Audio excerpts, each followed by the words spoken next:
Hello, welcome everybody. Happy Wednesday. Today is September 9th, and for you today, I am bringing another Constitution study group. Please join in. We're having a very important conversation today about the Constitution. Of course, I do that every Wednesday. But what's special today is something very relevant, talking about the cross section of spirituality with tyranny or fascism, and the Constitution, and what all these things have in common, and how over the past week I have been bombarded with event after event and conversation after conversation involving these topics. So I'm looking forward to, hi Rebecca, good to see you, talking about the Constitution today if you are interested, as well as spirituality. So all of this started from last week. And last week, if you remember, I had actually broadcasted from Burning Man. And that was a good week. We had a lot of fun last week. And now to get serious. But what came out of Burning Man, and every year they publish a newspaper. And it's kind of a fun, silly newspaper. And I was reading it over this weekend during a drive to Utah. And every year they have like a vocabulary, like a dictionary of funny terms and funny lingo from Burning Man. And this year there was a term on there that just really blew me away, that I thought was really funny, and then had me thinking a lot over and over again. And now I'm doing a whole live stream just on it.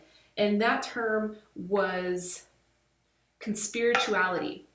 I was thinking, wow, that makes sense. You know, I've been kind of noticing a tendency of my, whatever you want to call them, spiritual, I call them spiritual, holistic friends, or yogis, or New Age. I mean, a term that's used throughout the internet is just New Age. And, you know, this New Age culture that is all peace and love, and you know, has even been called hippie culture, something that I get identified as, you know, so this is relevant to me. These are a lot of my peers and my friends, and something that affects me deeply. And at the beginning of the pandemic, I was noticing a lot of my spiritual friends resonating with the conspiracy theories.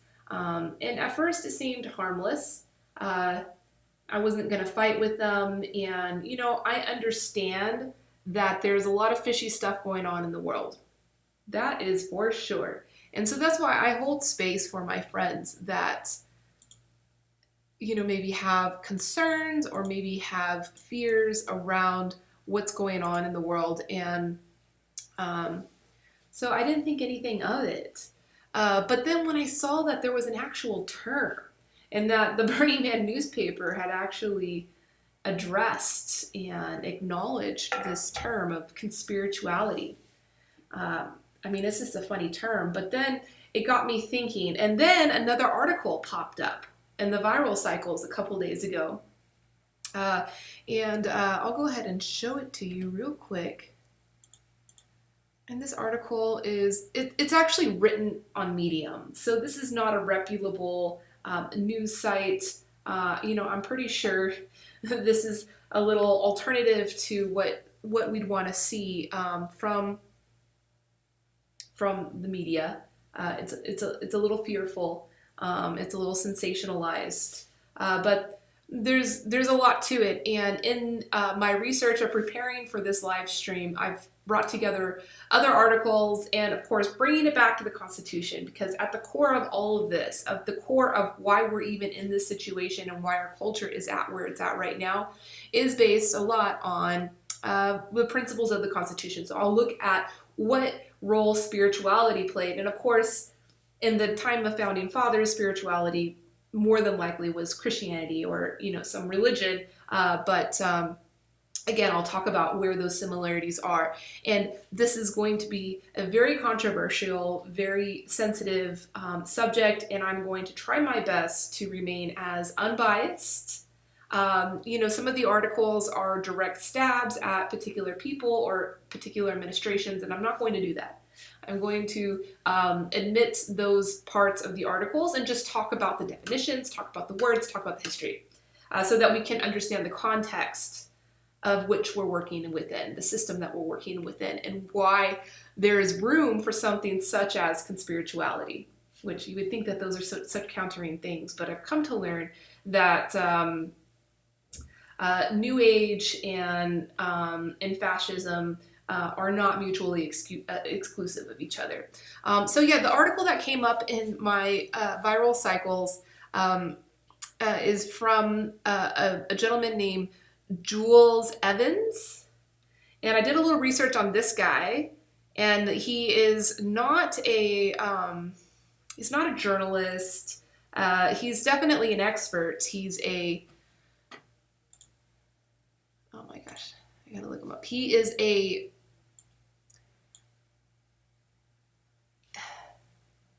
emotional, political, I don't know. He's like a historian of the emotions is what he calls himself.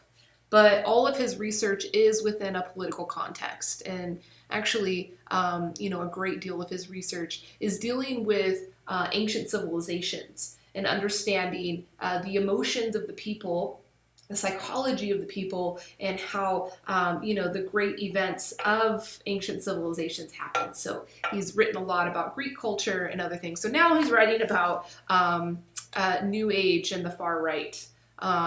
So this article is called Nazi Hippies When the New Age and Far Right Overlap.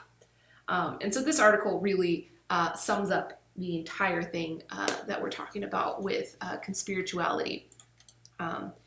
And so yeah, I looked this guy up. He doesn't have a Wikipedia. He has a website. He writes books.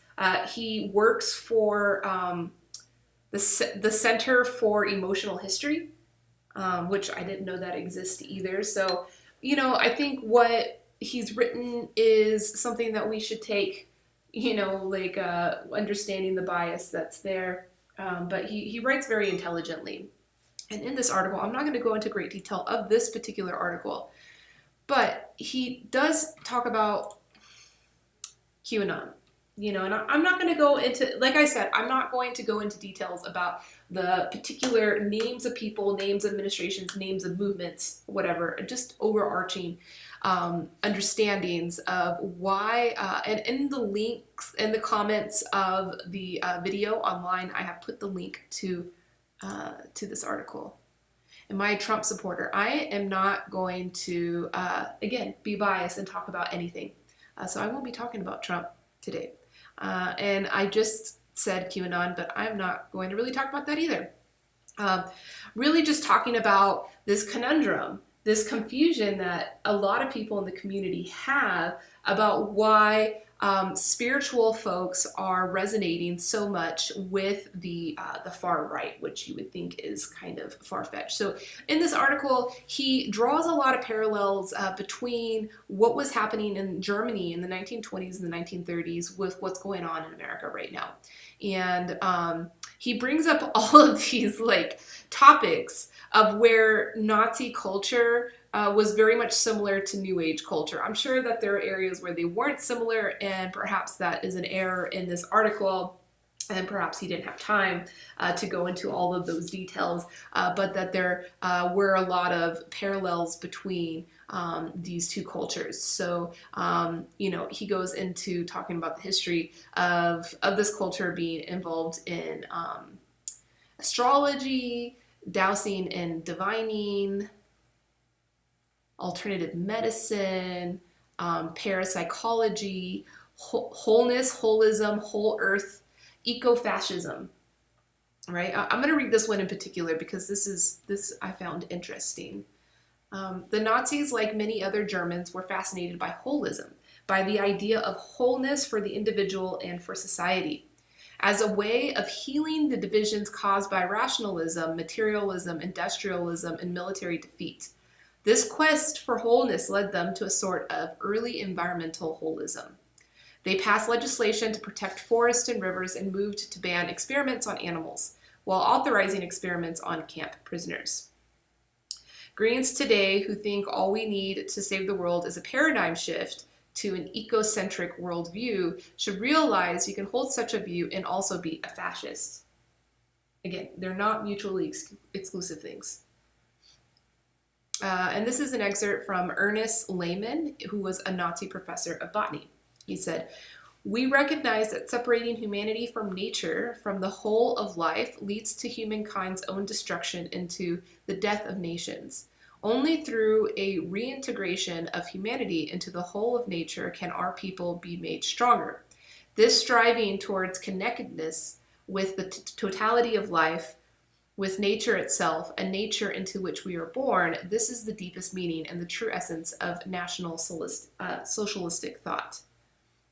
This eco-biopolitics, in which humans are an animal like any other, led to the Nazis' case of eugenics. As with any other animal, the weak and sick specimen should be killed, and superior breeds, that is, the Aryan race, should be protected against invasive species." The Nazis were also huge fans of organic farming, biodynamic agriculture, mind-altering drugs. So there's another commonality. Hi, Brian. Good to see you. It's Constitution Study Group today. They were involved in occult theories. That's not a surprise. And saw Hitler as a guru.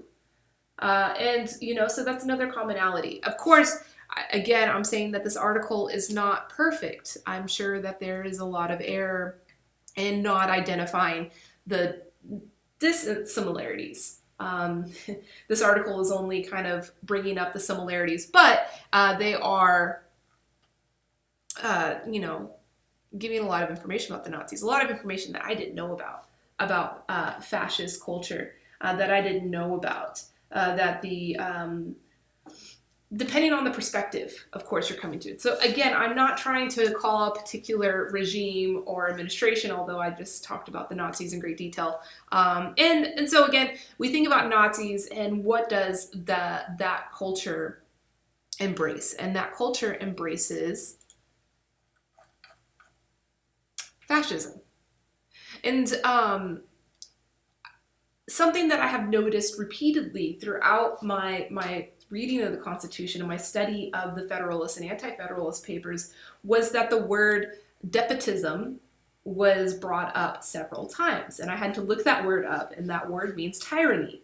And so it is directly addressed in the Constitution several different times how we want to be anti-tyranny. The Constitution represents anti-tyranny. That is the thing we're fighting against, would be tyranny. And so I wanted to look up the difference between fascism and tyranny.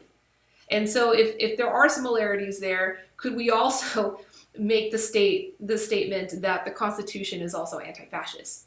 And so this website right here is kind of interesting. I don't know what it is, but it basically just pulls a bunch of information from dictionaries and other websites. And lets you compare different government related words. So comparing the word fascism to tyranny, the raw definition, and let's go to the Oxford, let's go to Merriam-Webster. So fascism is a form of government in which the lives of people are controlled by a government ruled by a dictator and in which people are not allowed to disagree is called fascism. When all powers belong to one person, it is called as tyranny. Okay, so they definitely have different definitions, as I just read. But if you go in deeper, you may also find a lot of similarities. So this is just the origins of the word, the timeline. So the origin of the word fascism comes from 18th century AD, and then tyranny comes from 13th century AD, so tyranny was addressed first in our human history.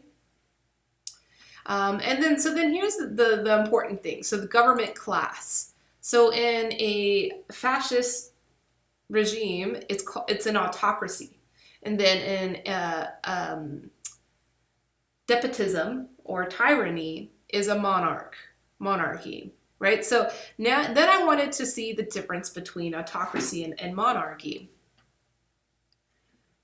And that one's a bit more telling.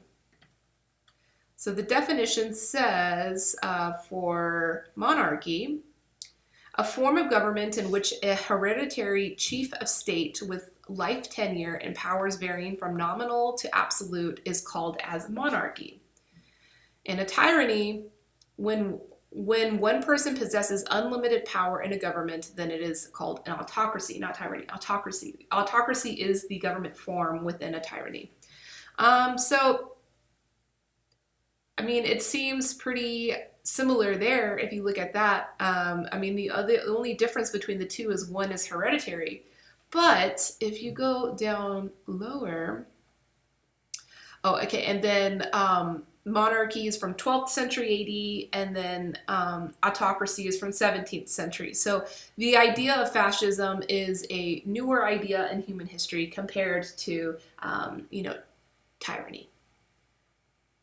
And so that might have been a reason why the founding fathers did not address fascism in the Constitution. Instead, they addressed exclusively monarchy, which makes sense because the work was escaping a monarchy, escaping a tyranny.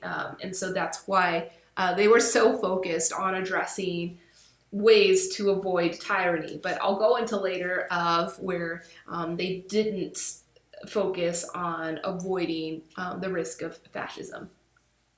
Hi, Amy. Good to see you. Thanks for joining my Constitution study group. Every Wednesday, I read the Constitution or talk about relevant issues. So today, I'm talking about conspirituality and how that's related to the Constitution and the reasons why we've found ourselves in a place of having this conversation in the first place.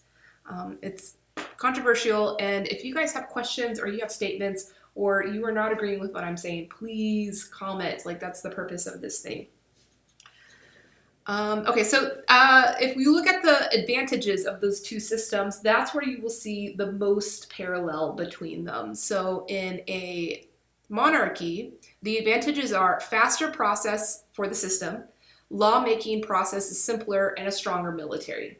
The advantages of an autocracy is enhanced security, faster process for the system, media power limitation, and stronger military.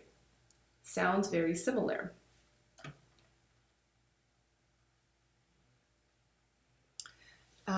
So in a monarchy, there's only one person who's in power and has total control. Law process is much similar as the laws are made by the monarch. Their army is very strong. Monarch government has less corruption.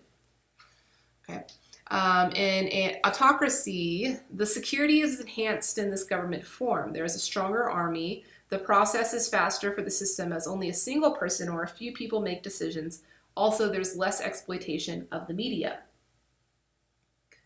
I don't understand the last statements on both of those, like the less corruption in a monarch, because it seems if you have power aggregated in one central source, be it an inherited source or an elected source, there is the opportunity for a lack of transparency or a lack of accountability and how things are being operated and how people are being represented. So I don't understand how a monarchy would have less corruption. Maybe this website's messed up.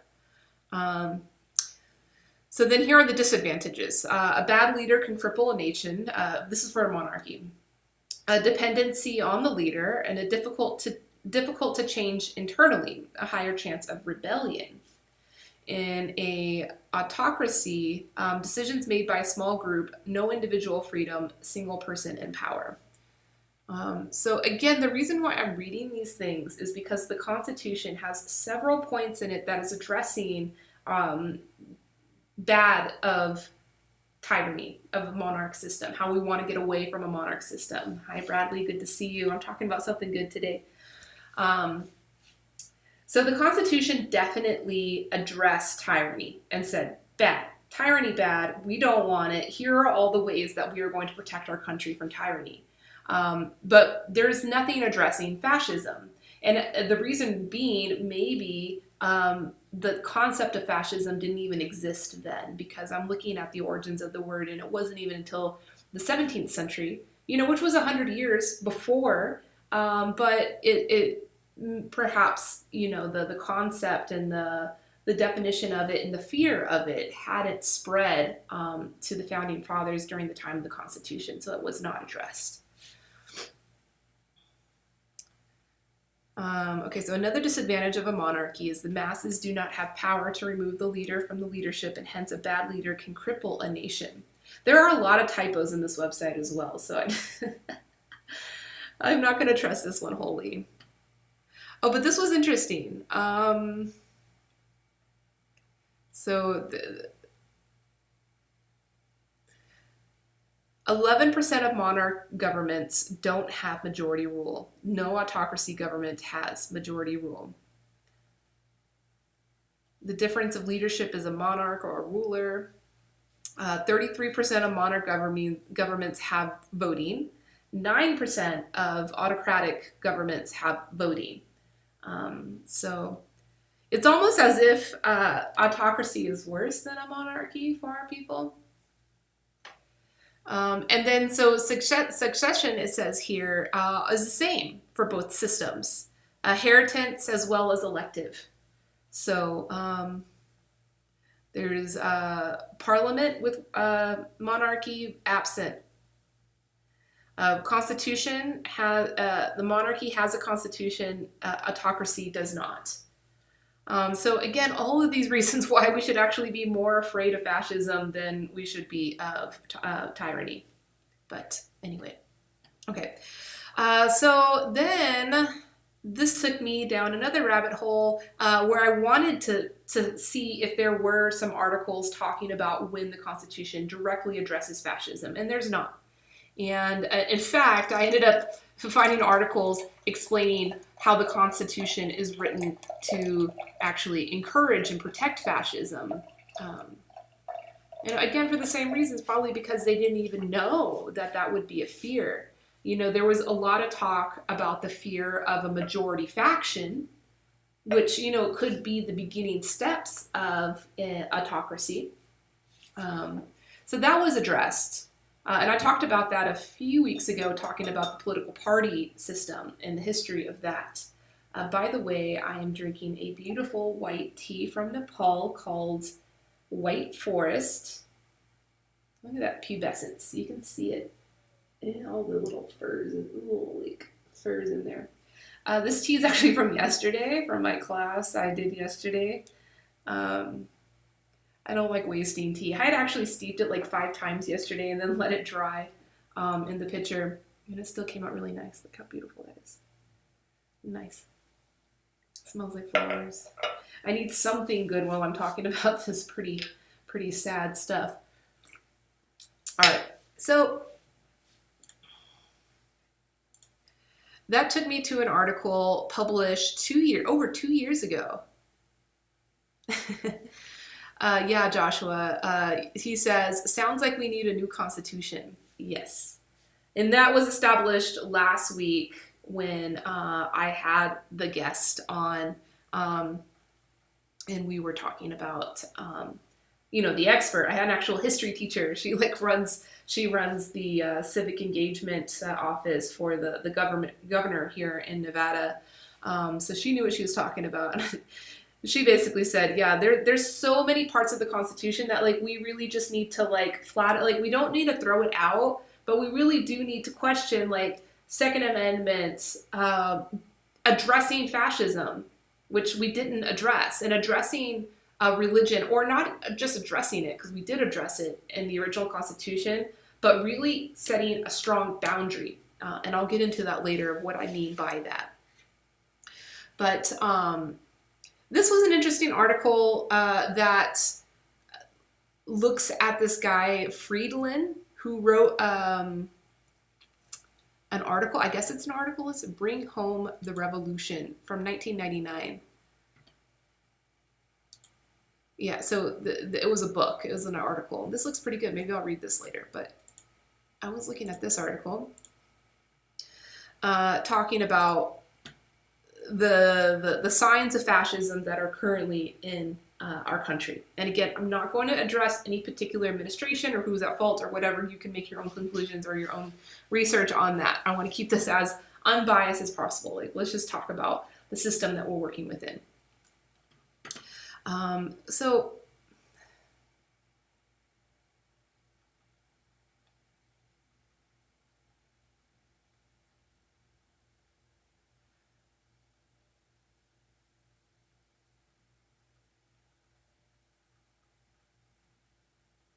What? Okay. Oh, no, there was in this quote. So Jonathan Friedland claims that it was a fatal oversight of the framers of the U.S. Constitution, James Madison and Alexander Hamilton in particular, not to reckon on partisanship so intense it would blind elected representatives to the national interest, so that they would repeatedly put party ahead of country.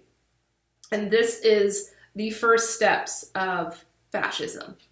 Um, Yet, in Federalist Paper 10, which I read months ago when I first started this program, the utility of the Union as a safeguard against domestic faction and insurrection, that word faction, domestic faction, that was addressed many times within the Constitution. It was written before the Constitution was ratified and laid out some of the thinking behind its creation. Madison writes of factions, defining as a number of citizens, whether amounting to a majority or a minority of the whole, who are united and actuated by some common impulse of passion or of interest, adverse to the rights of other citizens or to the permanent and aggregate interest of the community. Putting party ahead of country, as Freeland frames it, fits this definition fairly well. Further, it becomes increasingly clear on any plausible and full reading of Madison's paper that the framers were well aware of the ways in which a powerful and united faction could corrupt both the Republican ideal and its political practice. I found that really important, and I wanted to share that with you.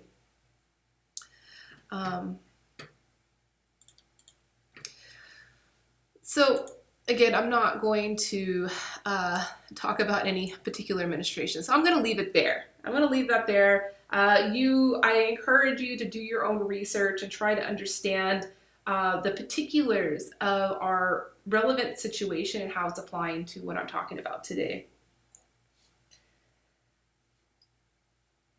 But today I'm just talking about spirituality. That's why I have this very spiritual, ornate display on my face.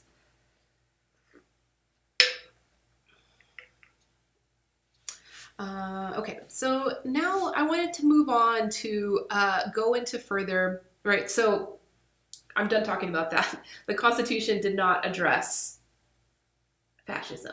Done. We understand that. Good. It was almost as if they knew of the fear. They knew it was going to be an issue, and so they wanted to put some safeguards in for it, but not enough. Like, there was nothing written. It was all focused on tyranny. Like, we don't need a monarch here. Like, let's keep the monarch out. So then I want to talk about this. The Constitution was not made only for religious people. So there was an issue, and I'm just going to read this because it'd be hard for me to like rephrase it for you guys. Last week, and this is from Above the Law newspaper. Last week, a ruling out of the Seventh Circuit presented the latest example that this country is facing an increasingly theocratic judiciary seeking to expressively favor religion and religious citizens at the great expense of non-believers. To be clear, the case is only at the preliminary injunction stage, so the Seventh Circuit panel was not making a decision on the merits. However, where the panel did make legal conclusions where they were downright alarming. For example, Judge Diane Wood declared that the court is convinced that the speech that accompanies religious exercise has a privileged position under the First Amendment. If your alarm bells went off at the mention of a privileged position within the First Amendment, just wait, because somehow this opinion gets even worse. They go on. We conclude by explaining that a comparison between ordinary speech, including political speech, which all agree lies at the core of the First Amendment, and the speech aspect of religious activity reveals something more than an apples-to-apples matching.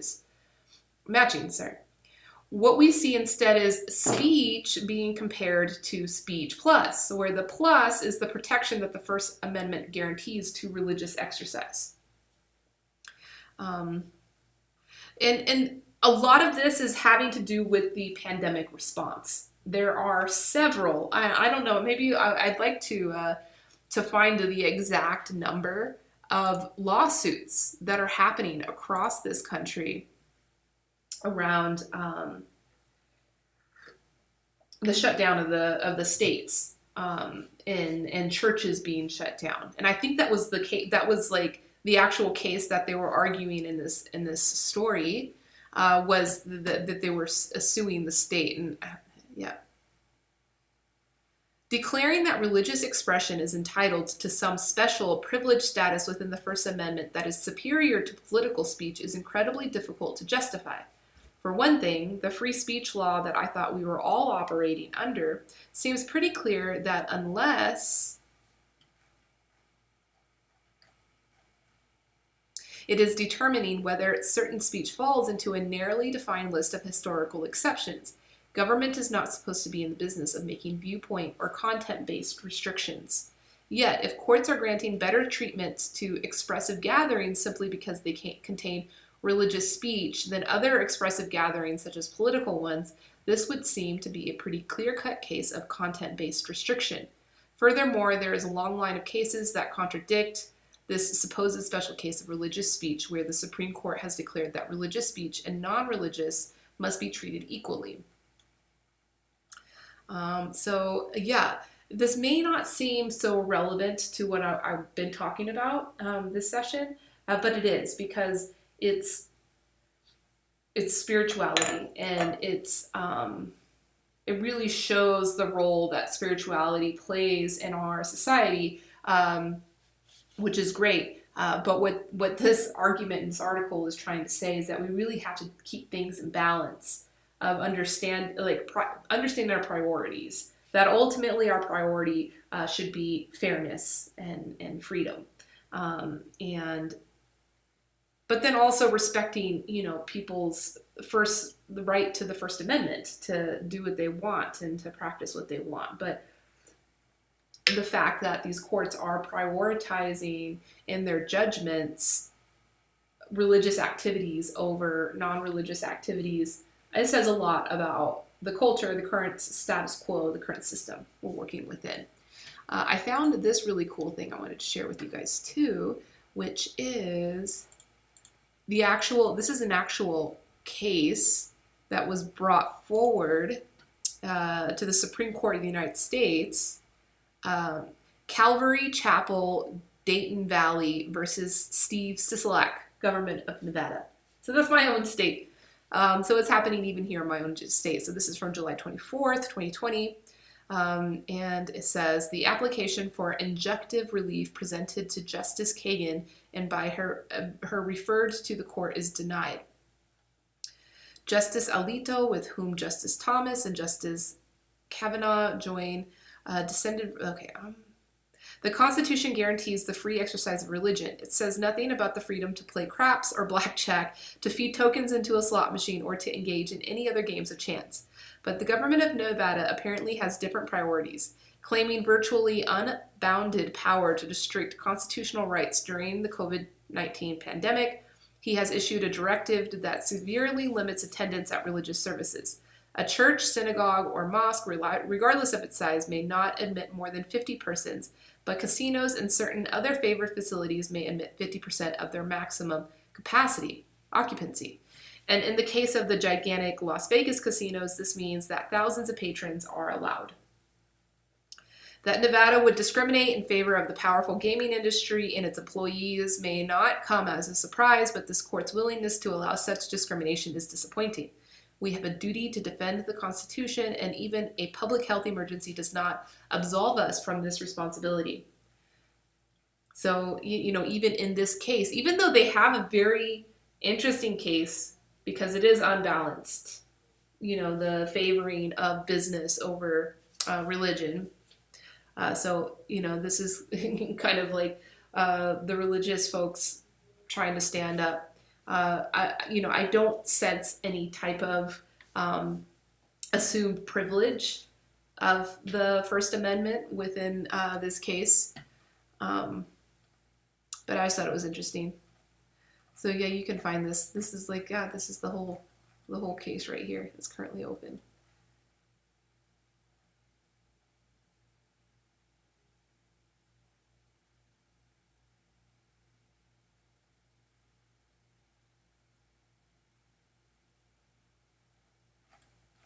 So that was, oh no, is that the finish?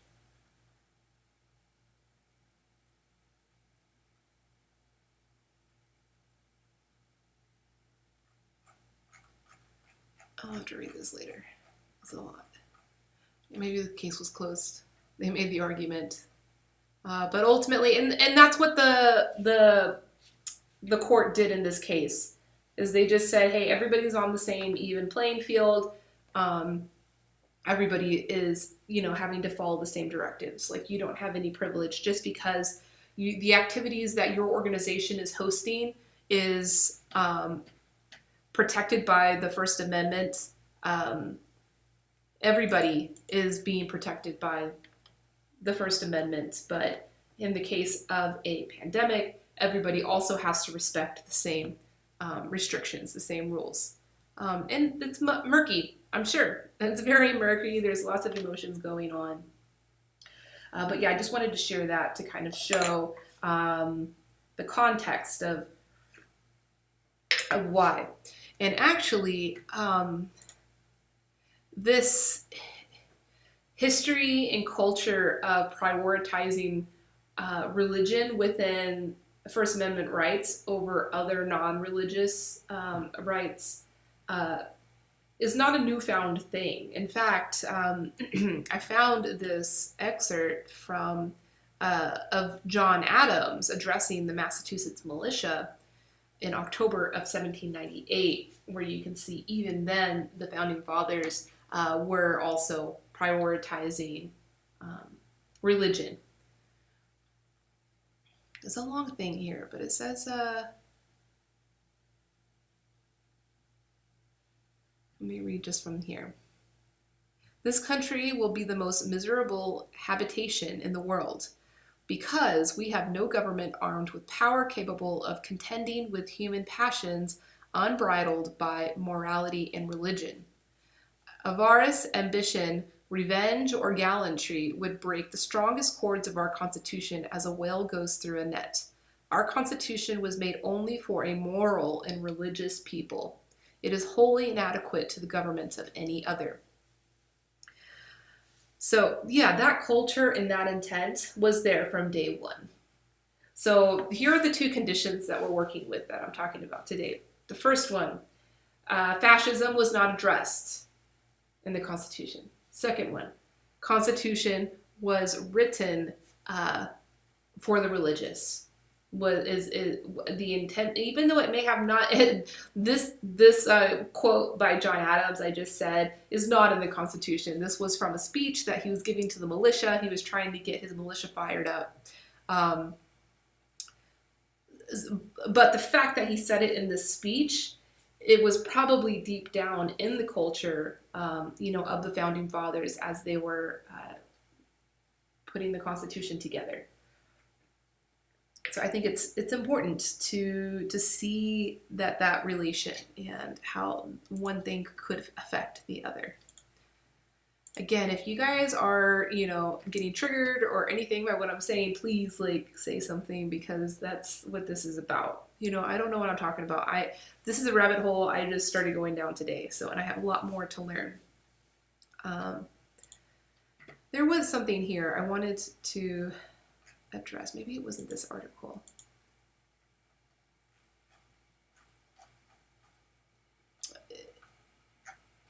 That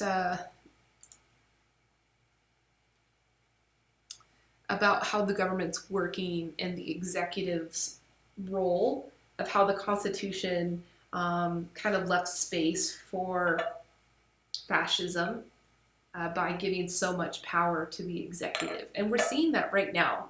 Not the latest. God, there's every 30 minutes there's a new thing that came out. But from yesterday, it came out that our Supreme Court is going to be defending, our federal courts are going to be defending the executive's personal matters. It's whoa, does that make sense? And, the reason why things like that can happen and are starting to happen, and this is not the first time either. So, like, that's also something I want to, like, reiterate to all of you guys that, like, this conversation seems very doom and gloom, and it's not happy. Like, I'm not saying a lot of happy stuff today. But it's happened before, and it's probably perhaps happened even worse. We have the Civil War, then we have McCarthyism, which, brought a lot of control and not tyranny, but borderline fascism, control. And we evolved from it, and not only evolved from it, we became better from it. So I'm seeing this as an opportunity for us to really better ourselves and better prepare ourselves for a stronger future. So it's not all negative. Devin, good to see you. Thanks for coming in. Yeah, the burner tea party the other day was good.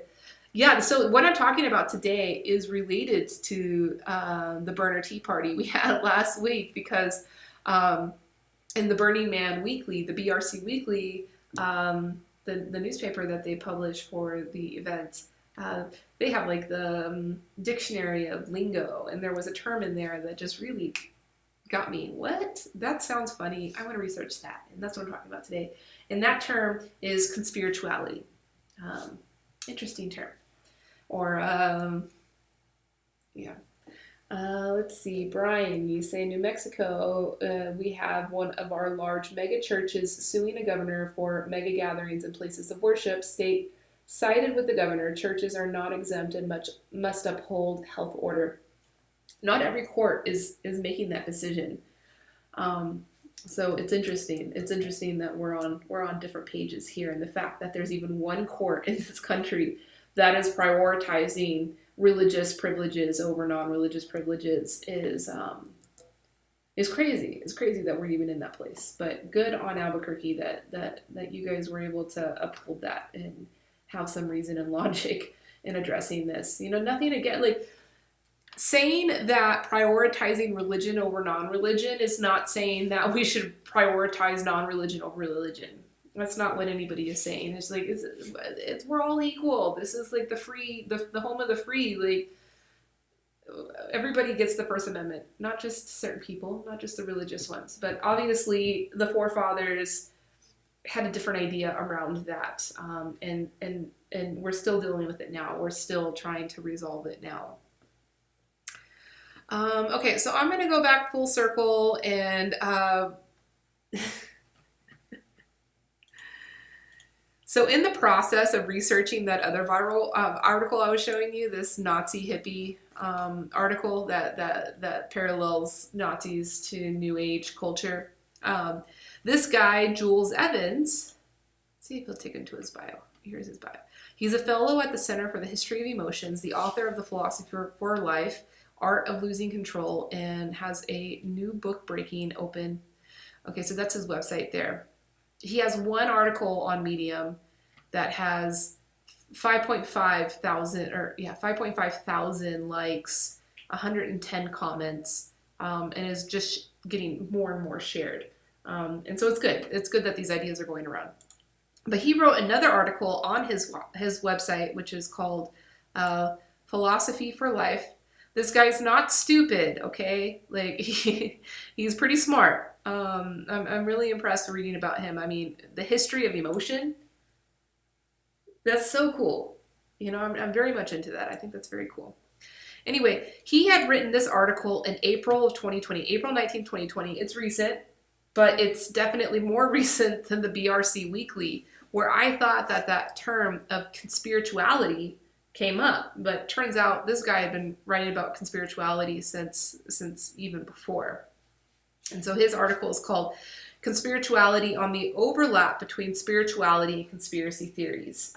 And so this is not very much directed at the Constitution, but I wanted to address this article because it talks about, like, why it's happening. And that confuses the heck out of me. Like, I hang out with a lot of yogis, and their ideas around the pandemic are very different than not even just my own, but just science-based thoughts. And I'm like, you're woke. Like we do yoga and meditate together, and we share very deep conversations with each other, and you have a very large capacity for love within yourself. I know that. How are you able to doubt that the world has your back, and that everything is out to get you? And so this article really breaks down the psychology and breaks down, the science of how this is happening, and it's happening at such a great scale. Um, So it says April is the cruelest month. Breeding, lilacs out of the dead land. What are the roots that clutch? What branches growth? Which branches grow out of this stony rubbish? I want to talk about trying to make sense when things are breaking down. This April, we've seen some conspiracy theories blooming out of the dead land. And so he just goes on to kind of list all the different conspiracy theories, and these were just the ones during April. And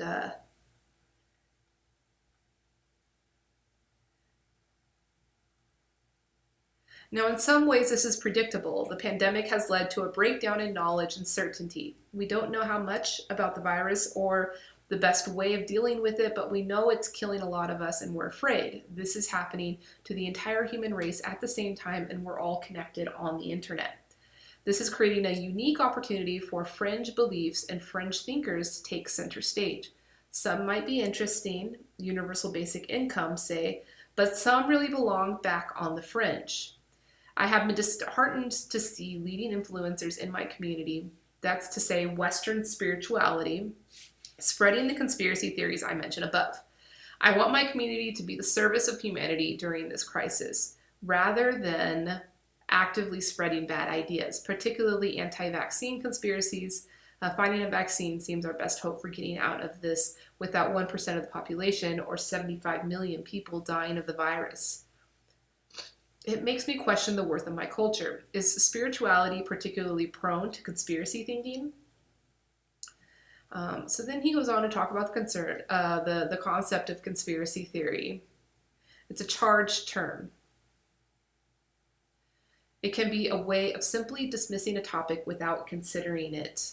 Some things dismissed as conspiracy theories might really have something behind them. UFOs and extraterrestrials, for example, are dismissed as conspiracy theories, but to me it seems probable there is life on other planets and that some of it is more intelligent than us. The idea that there was a plot behind JFK's assassination is another conspiracy theory, which I think may be more than a theory. Child abuse in the Catholic Church is another scandal that could have been dismissed as a conspiracy theory when it really was a conspiracy, i.e., an epidemic of abuse covered up by the Vatican. Still, one needs a powerful torch of critical discrimination in these murky and liminal swamplands. When you get to Pizzagate, we seem to be very much in the subconscious realm of archetypal, magical thinking. Secret symbols and codes, hidden orders of powerful and evil perverts. We are in Dan Brown territory here. The personality traits behind spirituality and conspiracy thinking. This is when it gets juicy. I wonder this week, why should there be an overlap between my community, Western spirituality, and conspiracy theories? My first thought was there are certain personality traits that make one prone to being spiritual but not religious. Free thinking, distrust of authority and institutions, a tendency to unusual behaviors or experiences, a tendency to detect hidden patterns or correspondences, and an attraction to alternative paradigms, particularly in alternative health, which would all make one more prone to conspiracy theories. There seemed to be some evidence for this. This 2018 study by Hart and Grader from the Journal of Individual Differences found in 2 surveys of 1,200 people that the strongest predictor of conspiracy thinking was schizotypy, which is a personality trait that makes one prone to unusual beliefs and experiences, such as belief in telepathy, mind control, spirit channeling, hidden personal meetings and events.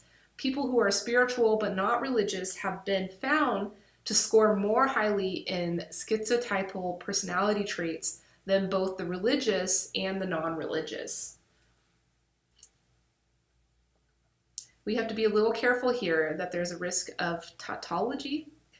The scientific definition of schizotypal basically includes having spiritual beliefs. So it's not surprising spiritual people score highly for schizotypy. So the paper is not really telling us anything other than that the sort of people who have spiritual beliefs and experiences are often also into conspiracy. It doesn't mean they're wrong or mentally ill, but it may mean that they don't score highly in belief testing and critical thinking. This article found that being into spirituality and alternative medicine correlated with being anti-vaccines. Well, this article found both anti-vax attitudes and pro-alternative medicine beliefs were connected to magical thinking.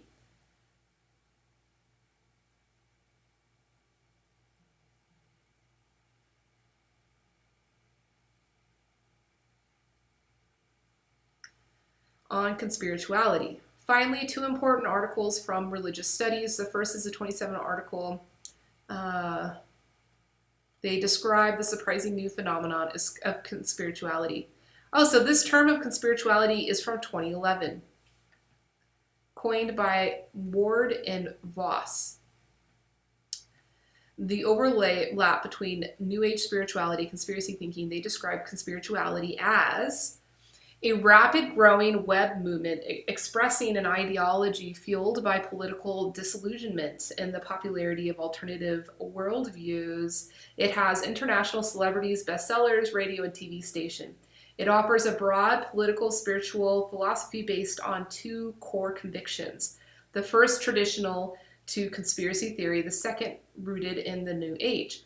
A secret group covertly controls or trying to control the political and social order, and humanity is undergoing a paradigm shift in consciousness.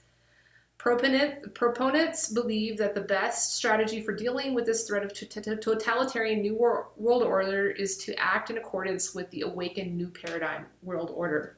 So in this definition, and it goes on in the article,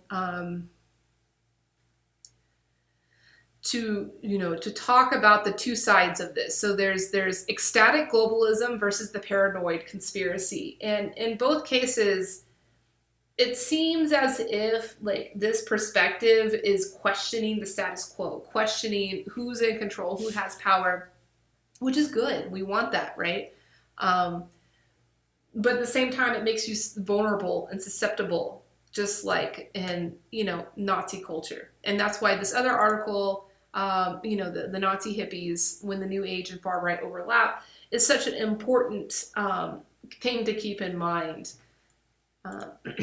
So the extroverted, euphoric, mystical experience. Everything is connected. I am synchronistically drawn to helpers and allies. The universe is carrying us forward to a wonderful climatic transformation, the rapture, the omega point, the paradigm shift. And we are the heroic warriors of light appointed by God or the universe to manifest this glorious new phase shift in human history. So that's one side of it. And then the other side of it, which is the paranoid conspiracy, their personality is everything is connected. There's a secret order being revealed to me, but I am not part of it. It is an evil, demonic order, and it is trying to control me and everyone else. They have a grand plan, and it is taking shape now. But perhaps I or one or two others can wake up to this grand plan and expose it and at least hide from it. So those are the two personalities that we're working with here. And I guess there could be, people can waver between both. But ultimately, in both cases, we become vulnerable to being exploited. We become vulnerable to fascism if we allow our emotions to be controlled by this fear. So I'm not going to go into more detail here, but I do want to talk about like the value. So the value of mystic globalism. So that's that first one. That's the positive. Like I am woke and I am going to help move us towards this paradigm shift versus being, paranoid. It says the value of mystic globalism is that it can lead to positive things. So H.G. Wells' ecstatic globalism helped to inspire forms of global governance, like the UN Declaration of Human Rights, for example. However, ecstatic globalism can lead to self-entitlement, to an inflated sense that you are the appointed vanguard of humanity and that history and the universe is definitely on your side. That's dangerous. There can be a dangerous over concentration of privilege and power, working mainly through informal or undemocratic channels. So when I read that, yeah, Joe, this is heavy stuff. I'm sure we'll be talking about it over and over. This is like the first time I've addressed this concept of conspirituality. And Joe, of all people, I'd love to talk to you about this. So yeah, those are the pros and the cons, and ultimately that con is very dangerous. It says the value of conspiracy thinking, meanwhile, can be that it holds power to account. Power can be over-concentrated.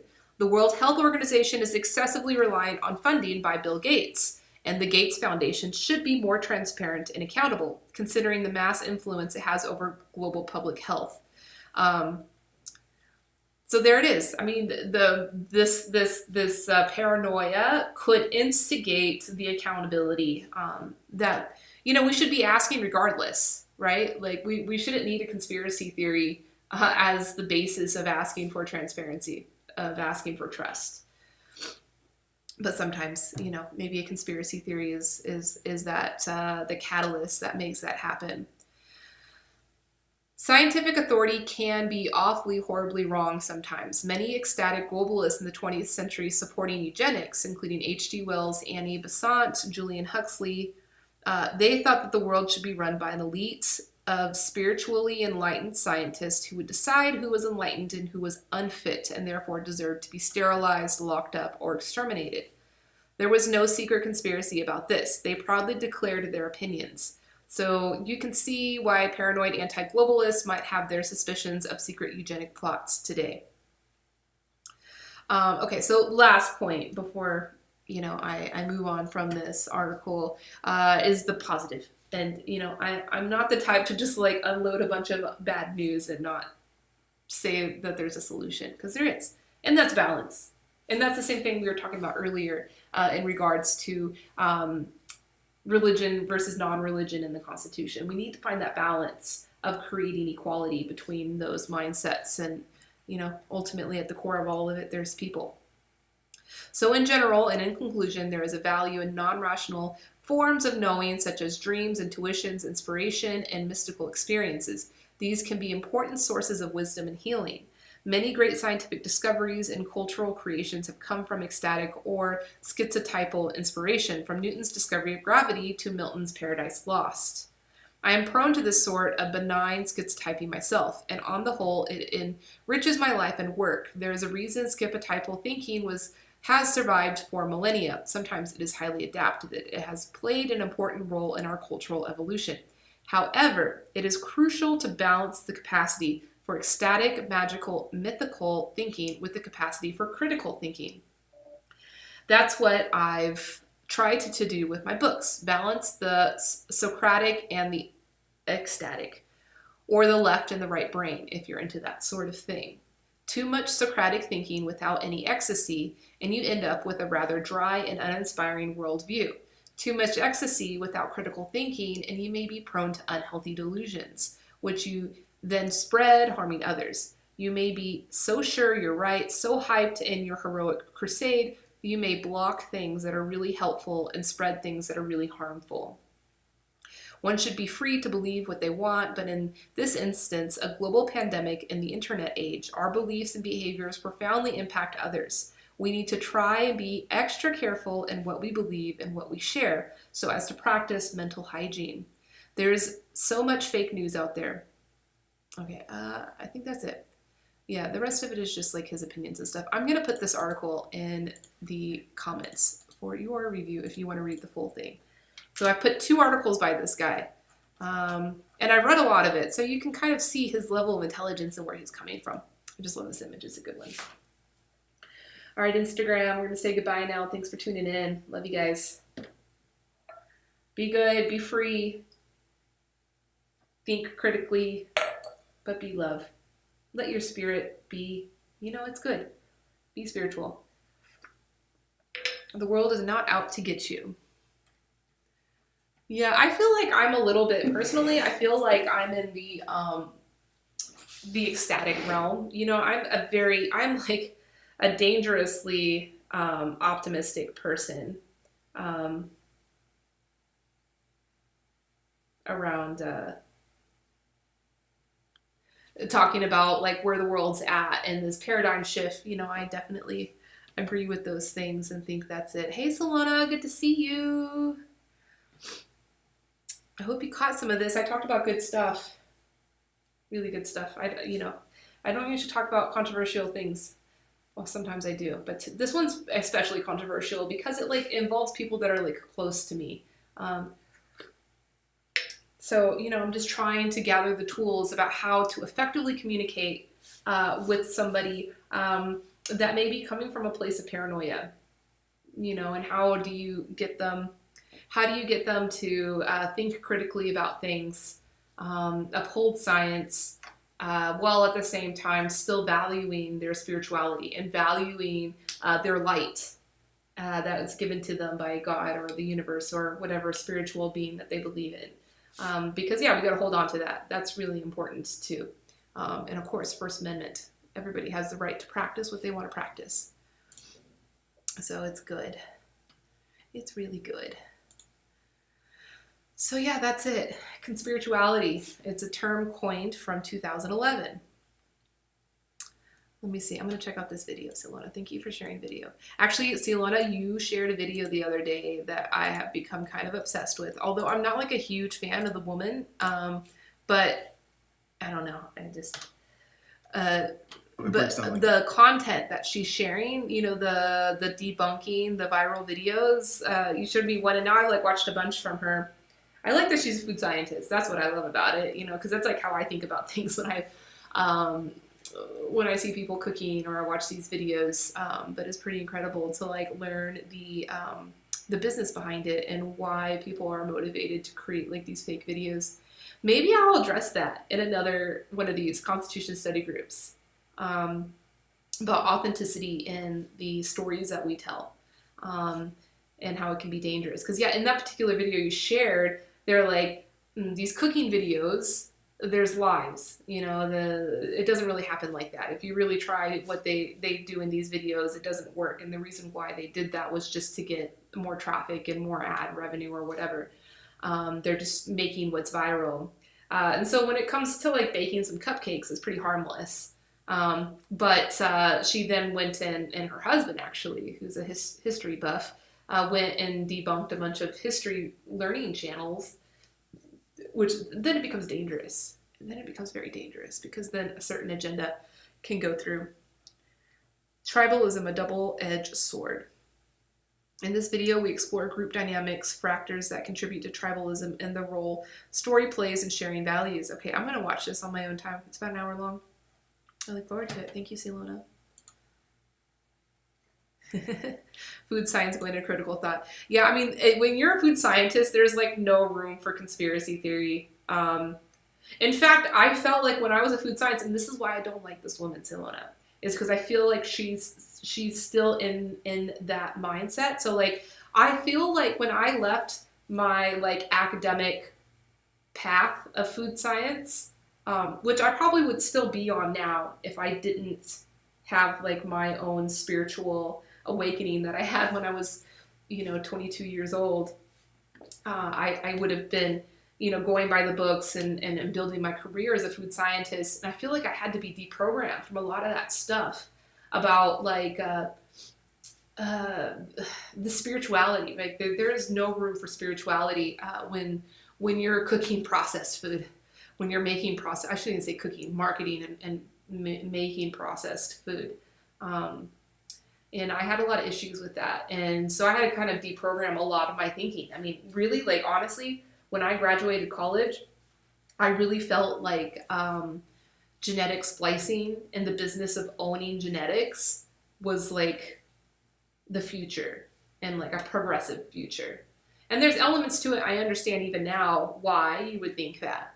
But there's very, very much deeper elements of why I now know that we need to be cautious about moving in that direction, and looking at our decisions and how what we're doing is affecting a more holistic viewpoint. Because yeah, there was an episode where she was talking about chemicals, and yes, chemicals exist everywhere. Uh, but by saying that uh, sodium bicarbonate is a chemical, but then it's also baking soda. And so that means all chemicals, if you see a chemical on a food label, it means it's safe and it's nothing.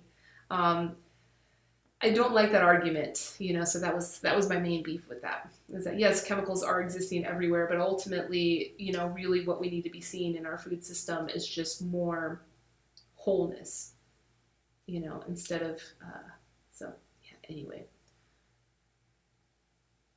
Like water for chocolate. Movement, tribe, cult. I'll watch that. I'm looking forward to watching that video. But yeah, we just need more critical thinking. But then how do we balance that with also encouraging and respecting people's spirituality, or religion, whatever it may be, spirituality or religion? But it's just interesting now that there's like this weird, some chemicals are bad for us, it's right. Or maybe some chemicals aren't bad for us, but they're just not meant to be in that form. You know what I mean? Like let's say for example, like nootropics, right? That's a very food science, like extracting the different compounds from tea and putting it into pills as a supplement. There's a big business there, a very big business there. And that's all food science. Now, a food scientist, like woman and in that series, she would probably say, oh, just take the supplement. It has the exact same chemical compounds that are inside the tea, except for it's just more convenient. It's the exact same chemicals. And it's like, yes, technically it is. It's literally the exact same chemicals. They pulled it from the tea and put it into this pill. But in doing that, you've, rid yourself of a spiritual cooking.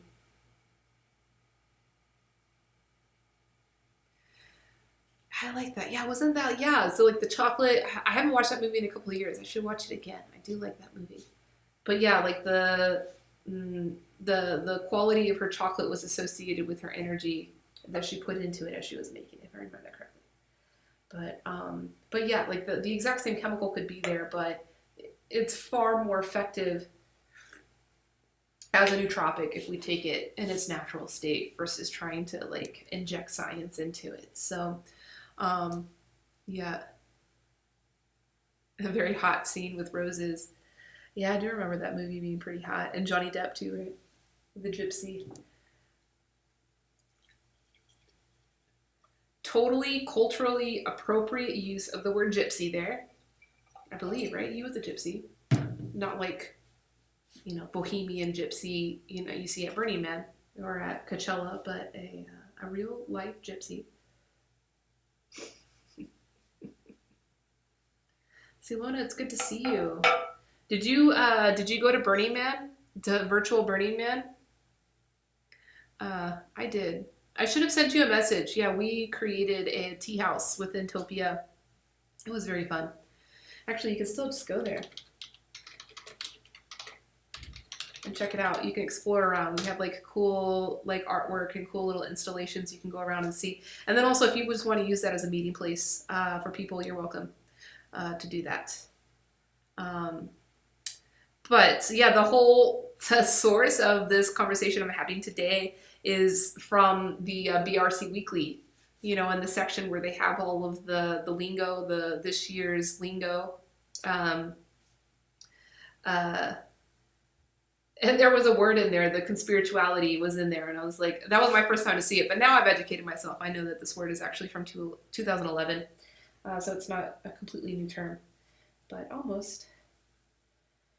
Yeah, Silona, we had a lot of fun. We had a couple of proper parties there at that link at the tea house, but and I did some streaming from there. You can see, in our older Facebook videos, or on Twitch is better actually. I had streamed from Burning Man. It was very cool. Actually, one of our friends, Cashew, that I met from that week was in today's stream commenting from YouTube. But he was watching the stream from YouTube. It's so meta.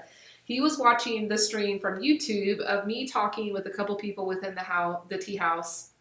And I was just like streaming that to the internet. And he started commenting with me through YouTube. And then before I knew it, he shows up in the tea house and he was like, hey, it's Cashew. We were just talking on YouTube. So then he went from viewing the stream to being in the stream, like being within, the little metaverse that we were hanging out in. We had a lot of fun. All right, I'm looking forward to that 1 hour video. As soon as I finish this stream, I'm gonna go right there and watch it. Looking forward to that. I don't know if there's any other links I should share with you guys. So I shared this one. No, not that one, not that one. This one was interesting. Clown fascism. That's a new one. This one talks about the infrastructures that we're working with. Having long been held as one of the great blueprints of democracy, the U.S. Constitution appears to be seriously and centrally flawed in allowing, indeed requiring, the president to nominate candidates for the Supreme Court. This and the ensuing process of approval by the Senate renders the appointment process inherently political. Montesquieu's theory of the separation of powers between legislature, executive, and judiciary recognizes as the essential tenet of democracy the merging of any two of such powers, paving the way to totalitarianism, appears to have been overlooked by the wise and enlightened members of Congress who drafted the Constitution. The comparison with the process for appointments to the UK Supreme Court is stark, the selection here being an object lesson not only in choosing the best candidates, but in depoliticizing objectively those responsible for drafting the appointment rules, being truly worthy of Montesquieu's Plautus. Trump's appointment of the arch conservative. Okay, I said I wasn't going to say anything about any particular administration. So I'll share this link with you guys too, so you can read more. A lot of interesting things in there about the lack of consideration for fascism within the Constitution. I like movements, Silona. I like movements a lot. This is a movement. TLED is a movement. The fact that we're all sitting here reading the Constitution together is a part of that movement. A movement of consciousness, a movement of information, of trust, connection. So I think understanding the context in which our system is working together is a part of that. It's not just about tea. Although I love tea. You could drink it all the time. Drink more.